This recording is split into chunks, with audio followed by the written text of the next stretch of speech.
કે બાજ પક્ષી જે તમે દરેકે જોયું અથવા તેના વિશે સાંભળ્યું હશે, એ જ્યારે વાતાવરણમાં વાવાઝોડું એટલે કે વધારે પવન વધારે ગતિથી ફેલાતો હોય ત્યારે બધા જ પક્ષીઓ એ પોતાનો માળો અથવા તો પોતાનો વૃક્ષ અથવા છાંયડો શોધવા માટે જતા હોય છે. પણ બાજ પક્ષી છે વાવાઝોડાની સ્પીડનો ઉપયોગ કરે એટલે કે ઝડપનો ઉપયોગ કરે અને વાદળની ઉપર જતો રહે છે, અને નીચે વાદળની નીચે વાવાઝોડું હોય અને એ સ્પીડનો ઉપયોગ કરી વાદળની ઉપર જતો રહે છે અને પોતે પોતાનું સ્થાન ત્યાં પ્રાપ્ત કરે છે અને શાંતિથી પોતાના સ્થાન સુધી જાય છે, ત્યાં ઉડે છે.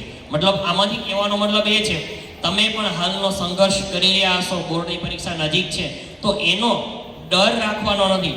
ડર રાખવાથી કોઈ વસ્તુમાં સક્સેસ અથવા તો સફળતા નહીં મળી શકે, કારણ કે તમે જેટલા ડર રાખશો એટલું જે તે વસ્તુથી દૂર ભાગશો.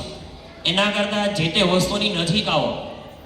હું બીજું ઉદાહરણ આપું તો એક પથ્થર તો આમ તો મોસ્ટલી સરખા જ હોય છે, તો શિલ્પકાર એટલે કે જે મૂર્તિ બનાવનાર વ્યક્તિ છે એ પથ્થરને વારંવાર ટોચે છે, એટલે કે એની ઉપર અથોડા મારે છે, અને જે પથ્થર એના ઘા સહન કરી શકે એ એની પોતાની ક્ષમતા છે, તો એ પથ્થરમાંથી મૂર્તિ બને છે.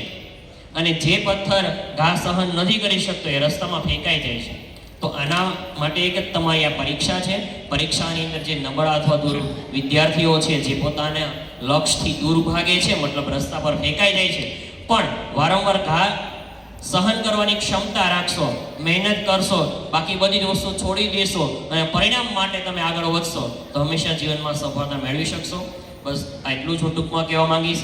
આનાથી વિશેષ દરેક વાલી અને જે વિદ્યાર્થીઓ અહીં પધાર્યા છે, તો એ દરેકને મારે જણાવવાનું કે આ આપણો કાર્યક્રમ છે, જ્યાં સુધી પૂર્ણ ન થાય ત્યાં સુધી તમે દરેક આ કાર્યક્રમ પૂરેપૂર્ણ સંપૂર્ણ નિહાળ